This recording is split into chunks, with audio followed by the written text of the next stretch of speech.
Tonight at 6 p.m. Eastern over on Jaguar Gator 8, a new college football video drops. We're going to talk about a crazy bowl game involving Georgia Tech, where a quarterback who was never expected to play came into the game and lit it up against all odds. Also at 9 p.m. Eastern, join me live on Twitch where we'll talk about anything and everything in our weekly Q&A stream. Link to join below. And now, on with our feature presentation. Winning a game in the NFL is already hard enough. You have to get 53 players and a large coaching staff on the same page. You have to study the opponent and analyze all their strengths and weaknesses to figure out which matchups to exploit the best. You have to play smart and execute the game plan without doing silly things and without playing sloppily. You might even have to be a bit lucky, whether it's from an injury perspective, or a weather perspective, or a referee perspective. And you have to do this for a full 60 minutes, knowing that if you slip up and lose your focus at any point, the opposition will pounce and will flip the game around in the blink of an eye. The point is that even if you think you have a good game plan, and you think that everything is going well, it is still hard to win in this league, as there are no guarantees. The last thing you want to do is make it harder on yourself to win by having someone that you think is working for you actually working for the other team, and completely betraying you without you knowing, even though he's on your payroll. Well, as crazy as that sounds, that's exactly what happened in 2002, when Miami Dolphins head coach Dave Wannstedt was furious, and understandably so, when one of his staff members was secretly helping out Miami's opponent. Instead of being the one to destroy them, he joined them. And this is the story behind the craziest betrayal in the over half-century-long history of the Miami Dolphins. Before I talk about the bizarre controversy in question, we need some context to understand the people involved, as well as the game that caused this drama in the first place. And to do this, we have to understand how both teams involved were doing heading into this matchup. Through the first 6 weeks of the season, it seemed as though the Miami Dolphins were the best team in the AFC, and maybe the best team in the NFL. The expectations for Miami were really high, and understandably so, after making it to the postseason in each of the past 3 seasons, including each of the last 2 years under head coach Dave Wannstedt. As a side note, to learn more about Wannstedt and his coaching career, particularly his time in Chicago with the Bears, click the card in the upper right corner. And even though the expectations were high, the Dolphins were living up to them and then some to kick off the 2002 campaign. Through 6 weeks, the Dolphins were 5-1, tied with a handful of teams for the best record in the NFL, and tied with the San Diego Chargers for the best record in the AFC. They did this thanks to a shockingly good offense led by quarterback Jay Fiedler, as the offense scored 180 points, for an average of 30 per game. Their 180 points scored was the third best total in the NFL at the time, only behind the Kansas City Chiefs at 205 and the Buffalo Bills at 194. Their point differential of plus 60 was the best in the AFC, and was the third best in the NFL, only behind the Tampa Bay Buccaneers at plus 87 and the Philadelphia Eagles at plus 72. And newly acquired running back Ricky Williams added a dynamic threat to Miami's offense, and was a big reason why the Dolphins were so good, as through the first 6 weeks, he had 614 rushing yards and 6 rushing touchdowns. The Dolphins were in first place in the AFC East, and were looking to strengthen their lead on the division in Week 7, with their next opponent being this team right here. The Buffalo Bills entered this game with a 3-3 record. The bad news for Buffalo was that their defense was atrocious. They allowed 204 points for an average of 34 points per game, with their points allowed total easily being the worst total in the league.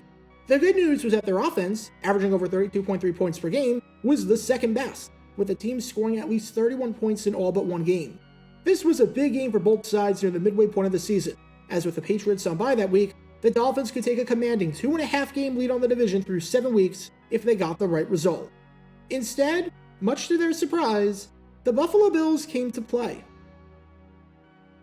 The Dolphins entered this game as favorites by a touchdown, and with their explosive offense going up against the worst defense in the NFL, they were expected to dominate.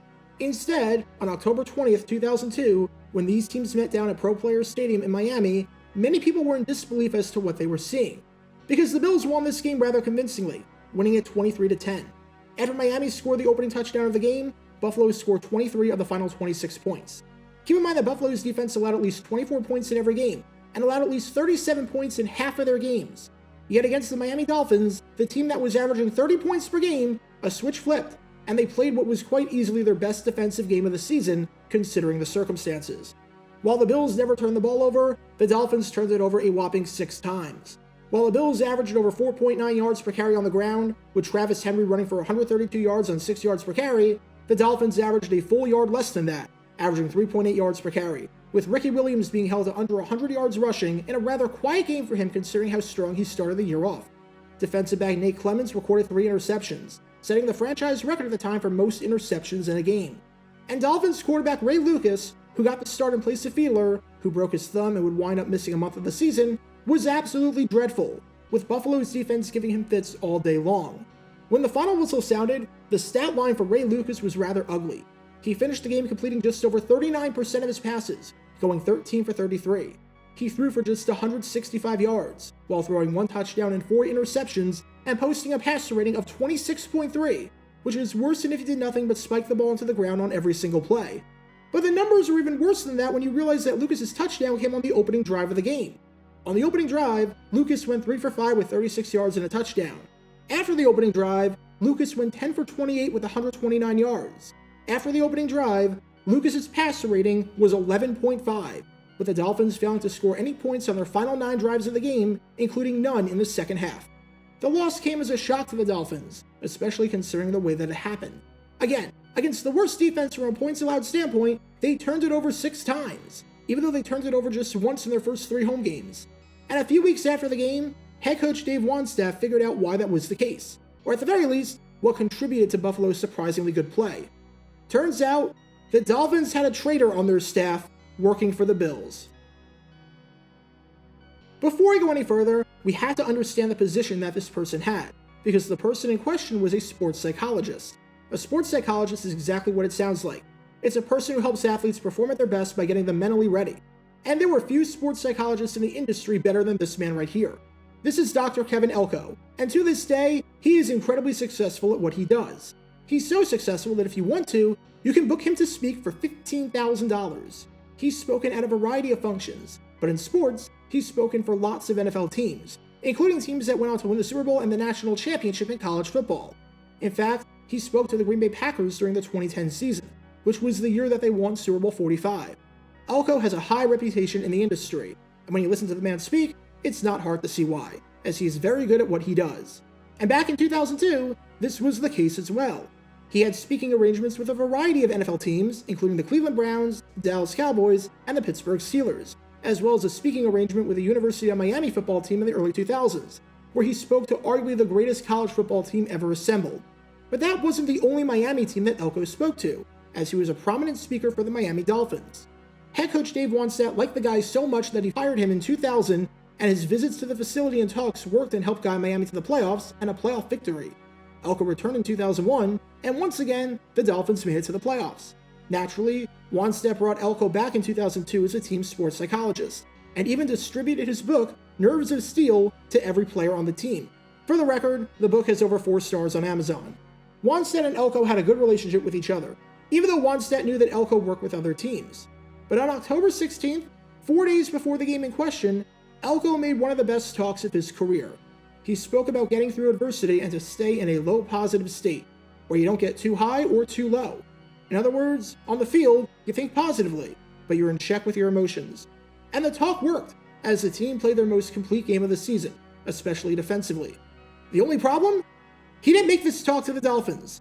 Completely unbeknownst to Wannstedt, Elko gave this pep talk to the Buffalo Bills. Even though Elko was the sports psychologist for the Dolphins, he had a 30-year friendly relationship with Bills president Tom Donahoe, and helped motivate the Bills to beat Wannstedt's team. And 2 weeks after the game, after Wannstedt found this information out, to say that he was furious would be an understatement, because in Wannstedt's eyes, Elko had nerves of steel. In the eyes of Dave Wannstedt, the relationship was completely fractured. Elko was nothing but a traitor, and there was no coming back from this. Wannstedt fired Elko and barred him from ever speaking to the team again. As Wannstedt said on the situation, quite bluntly, he's done working for us. Yeah, that's the end of it. Not only was Wannstedt angry at Elko, but he was confused as to why Elko would deceive him like this and not disclose this information and lie about the agreement that the two men made. Wannstedt said, "We had an agreement that he wouldn't do anything with anybody in the division, and he does it the week before the game. I don't know what people's motives are, but it was disappointing for me, and it was disappointing for our players." What was odd about this was that this was the talk around Miami at the start of November, even though the game took place 2 weeks ago. Even though the game should have been well in the past, the Dolphins couldn't let it go, as the shockingly good performance by the Bills made a lot more sense. Obviously, don't get me wrong, Kevin Elko was not the sole reason why the Bills beat the Dolphins that week. He wasn't the one who forced 6 turnovers, and he wasn't the one that made Dolphins quarterback Ray Lucas colorblind. But the talk definitely didn't hurt the Bills, as even though the players agreed that Elko wasn't the main reason that the Dolphins got their butts kicked, some players felt betrayed like Wannstedt did. Former Pro Bowl center Tim Ruddy said on Elko, "He's under no obligation to give us his schedule, but I was under the impression he was on our side. I don't know if we'll be seeing him around anymore." And now, Wannstedt's mission, along with preparing his team for the second half of the season, was to go full scorched earth and try and destroy the man's career. Wannstedt thought that what Elko did would prevent him from being trusted by players and organizations going forward, and that his days in the NFL were numbered. As Wannstedt said, "I don't think it did him any good. Our players had confided in him in a lot of ways, and now our guys will talk to these guys on these other teams, and when he's having his next meeting with whoever, there are going to be guys sitting there saying, 'Who did you talk to yesterday?'" Elko declined to comment on the entire situation, but there was a giant conflict of interest and giant controversy here, because how many times do you see a staff member on one team helping out the other team just days before the game? As for how this whole mess and whole chaotic scene ended, let's just say that much like the Bills-Dolphins game, there was a clear winner here. The Dolphins really could have used a sports psychologist for the second half of the season, and really could have used someone like Elko the rest of the way, because over the second half of the year, the Dolphins collapsed in spectacular fashion. It wasn't the greatest single-season collapse in franchise history, as I don't think anything is ever going to top the 1993 season, where they started 9-2 and then lost their final 5 games to finish at 9-7 and miss the playoffs. However, much like the 1993 season, they finished 9-7 and missed the playoffs after losing to the Patriots on the road in overtime during the final week of the season. Following a 5-1 start, the Dolphins went 4-6 the rest of the way, and needing to win just one of their final 2 games to win the AFC East and clinch the division title for the second time in 3 years, they lost both of them, losing 20-17 to the Vikings in Week 16 and 27-24 to the Patriots in Week 17. As for Elko, he continued to work in the NFL, as this did not damage his career in the way that Dave Wannstedt thought it would. In fact, one of the teams he worked for was the Buffalo Bills, speaking regularly at minicamp and training camp. And on September 19, 2003, just 2 days before the Bills were set to travel to Miami to take on the Dolphins, Elko once again spoke to the team. As Elko said on that talk, "We have a 5-part process of seeing a picture, keeping a picture clear, getting your mind free of clutter so you can sustain your effort, and then going to the last step where you can claim it. I'll teach them cue phrases to keep their mind clear and get rid of clutter. I'll teach them how to not be distracted during the course of a game." However, as you can tell based on the footage, it didn't work that week, as the Dolphins won the Kevin Elko revenge game on national television on Sunday Night Football by a final score of 17-7, marking the first and only time in NFL history that a revenge game was fought over a sports psychologist. This whole situation was incredibly bizarre, to say the least, because this was the true definition of a conflict of interest to speak to one team just days before they're set to take on another team that you work for. What Elko said during that secret presentation with the Bills, and whether he revealed any secrets about any Miami players, I have no clue. But regardless, Wannstedt's trust with Elko was completely broken after that. Even though the golden rule of every profession like this is that literally everything is a conflict of interest, some are more obvious than others. This one was a giant red flag that could be seen from outer space. So if you're a Dolphins fan and you're looking for a scapegoat to blame for 2002 and the collapse that happened 20 years ago, you could always go to a psychologist. Get your official Jaguar Gator 9 merchandise by going to jg9shop.com, and be sure to like this video, ring the notification bell, and subscribe down below if you haven't already, as it helps the channel out a lot. And be sure to check out Twitch every Wednesday night at 9 p.m. Eastern for your chance to play NFL trivia and win cash prizes. Link in the description below. If you want to see videos like this condensed down to 60 seconds, then follow me on TikTok at Jaguar Gator 9. To see college football videos, subscribe to Jaguar Gator 8. To see highlight videos of players throughout the history of the NFL, subscribe to JG9 Highlights. Also, special thanks to all of our Patreon supporters for helping out the channel. Your support is greatly appreciated. So you can become a patron and request future video topics in the description below.